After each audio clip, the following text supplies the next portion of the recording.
Hey guys, it's me again. I've gone for another little drive, I know. But hey, who better to talk to you, my fellow racing fans?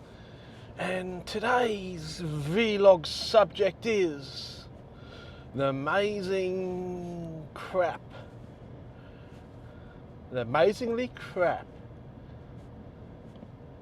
update we got yesterday. I mean, is that honestly the worst update you've seen for Gran Turismo? Because it feels like it to me.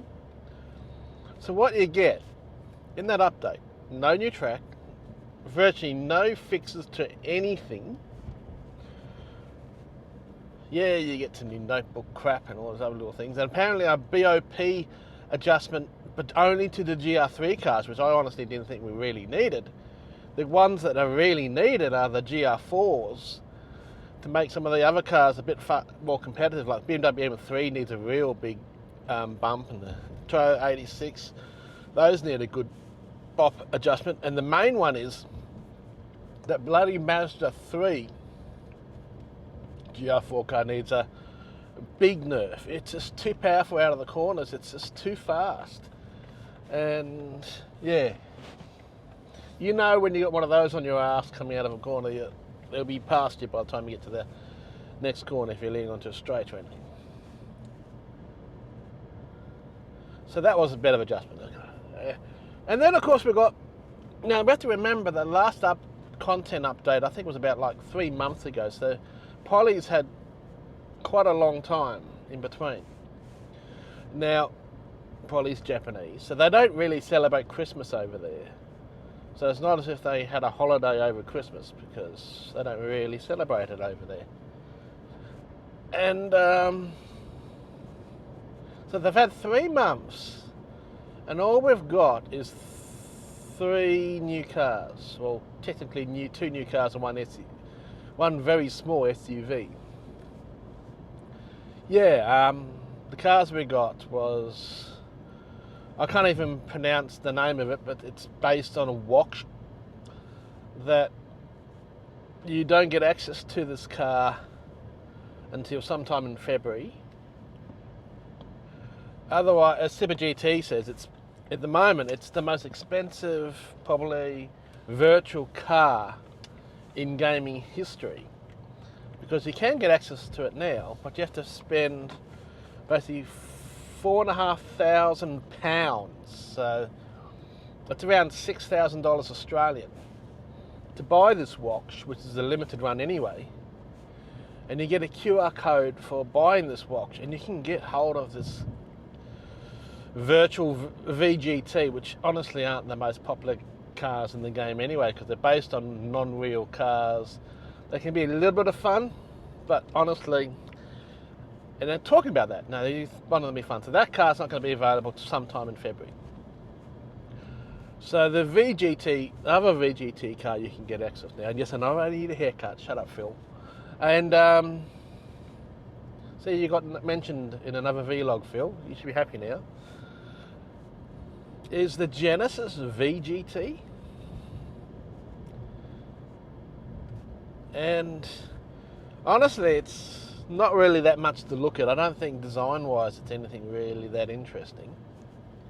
It's kind of like they've morphed a bit of the GT3 Genesis into a little bit more of a coupe-like body.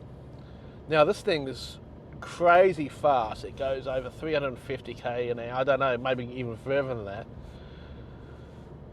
But looking at it on, they've got a time trial with it. You're running on sports softs at Monza, and it has probably some of the worst brakes since the Dodge Viper. And as someone said, oh, well, and Aussie Park, yeah, you're right, in a way, yeah, you are coming down that straight bloody fast. But even then, when you get to the end of that straight, and if you manage to put the power down, because the thing just wants to kill you out of the corner, it's got no traction whatsoever out of corners. You hit the brakes, and even if you're travelling at those high speeds, you feel the brake, and there's just no brakes. I actually thought maybe my brake pedal or my Will was playing up, went jumped in another car. Yeah, no, it works okay. And even at slower speeds, when you hit the brakes, the thing just doesn't want to stop. And then when you do finally get to a manageable speed to go around the corner, it just wants to understeer off the friggin' road. It just handles like a piece of shit. So if you want to drive something like that, you want it to be fun. I might chuck some racing softs on it to see how it handles with some proper grip, and see if you can upgrade the brakes, and that might make it a bit better. But no, for any kind of online racing and that time trial, it's awful. It's absolutely you won't like driving it. Believe me, I don't like driving it. So that leaves us to the only other car, which is the car they're using for tomorrow's last round of the Nations Cup. We had to wait for this. Is the car. We all thought that we were getting a new track. I think they didn't want to announce the track because they thought that might give some hints to what the car might be and might disappoint people. So that's why I think they didn't even announce the track with a car to be confirmed. And of course, sadly, it's actually the most enjoyable vehicle out of the 3 new ones that they've added.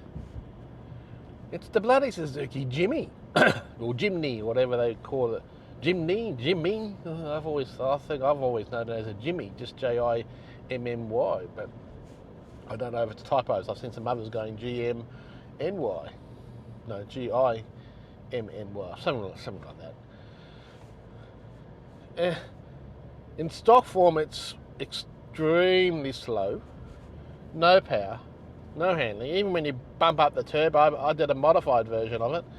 It's a little bit better, but still not very fast at all. And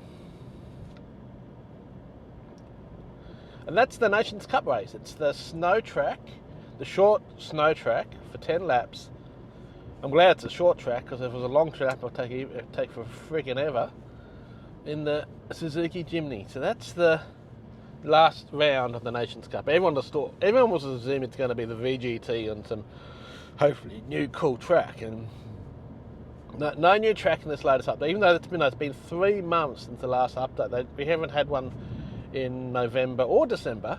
So this is like, it waited quite a while, and I heard a rumour saying, because we've waited so long, we're going to get 10 new cars and maybe even a new track. Instead, obviously that rumour was just someone hoping, and instead we got this game update that basically adds nothing to it. It is just, to me, the worst update that Gran Turismo has done. They've started off 2024 with possibly the worst update in Gran Turismo 7 history. And that has me worried for the rest of the year. Because is this the pretense that Poly's now doing? Are they already giving up on Gran Turismo 7? Are they just going to let it go how it is? A bit like near the end of Gran Turismo Sport, it just kind of became a bit stale for a while.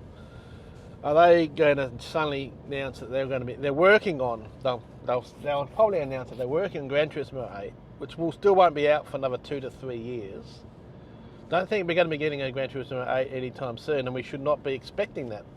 Gran Turismo 7 is still a great platform that just with a couple little adjustments could be so much better.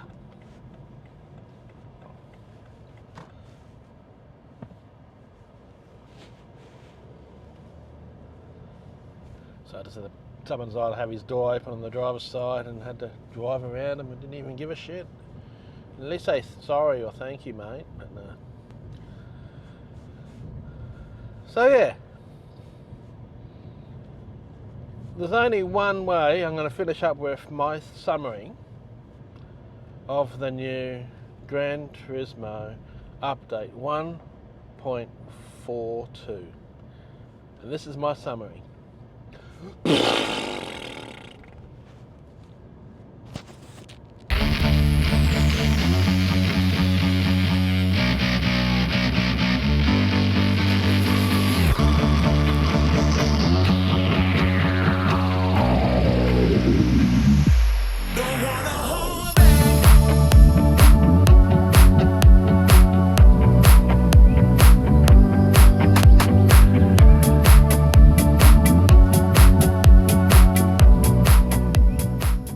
much fun are you all having? Well, I've gone for a little drive. The microphone's started getting the microphone went up.